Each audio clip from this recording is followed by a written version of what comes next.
বাংলাদেশের real estate খাত গত কয়েক বছর ধরে চ্যালেঞ্জের মধ্যে থাকলেও গত বছরের 5 আগস্টের পর থেকে পরিস্থিতি আরও সংকটময় হয়ে উঠেছে। মূল্যস্ফীতি, বৈদেশিক মুদ্রার ঘাটতি, রাজনৈতিক অনিশ্চয়তা এবং নির্মাণ সামগ্রীর লাগামহীন মূল্যবৃদ্ধি একত্রে এই খাতকে ধসের মুখে ঠেলে দেয়।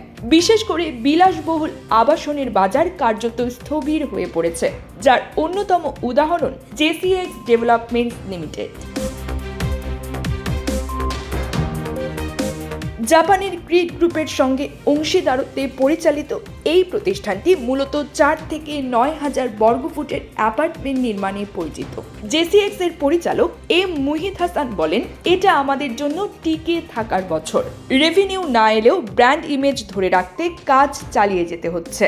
তিনি জানান, বাজারে বর্তমানে 1200 থেকে 2000 বর্গফুট ইউনিটের চাহিদা বেশি হলেও জেসিএক্স হঠাৎ করে সেই দিকে যেতে পারছে না, কারণ এতে নতুন ডিজাইন, অনুমোদন ও সময়ের দরকার হয়।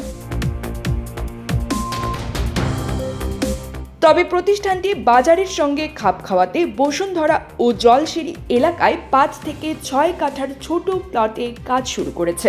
পাশাপাশি মধ্যবিত্তদের জন্য 700 থেকে 800 বর্গফুটের ফ্ল্যাট ডিজাইন করছে। মুহিত হাসান বলেন, যারা মাসে 50 থেকে 60,000 টাকা ভাড়া দিচ্ছেন, তারা যদি কিস্তিতে ফ্ল্যাট কিনতে পারেন, সেটিই হবে টেকসই সমাধান। জেসিএক্স এখন পর্যন্ত 12টি প্রকল্প হস্তান্তর করেছে। এর পাশাপাশি 60টির মতো প্রকল্প রয়েছে ইনভেন্টরিতে।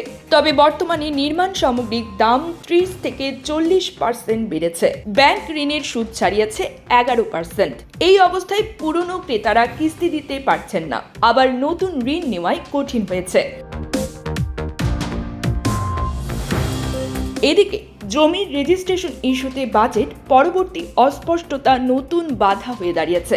ট্যাক্স ফাইলে সঠিক তথ্য না থাকলে রেজিস্ট্রেশন আটকে যাচ্ছে, ফলে কোম্পানিগুলো ইউনিট হস্তান্তরও করতে পারছে না। মুহিতের মতে, বাজার পরিবর্তিত হচ্ছে, আমরাও পরিবর্তন করছি। তবে এই রূপান্তর সফল করতে সময়, সরকারি নীতি সহায়তা ও সহজতর ব্যাংক লেনদেন জরুরি। নিউজ ডেস্ক, প্রবাসন নিউজ।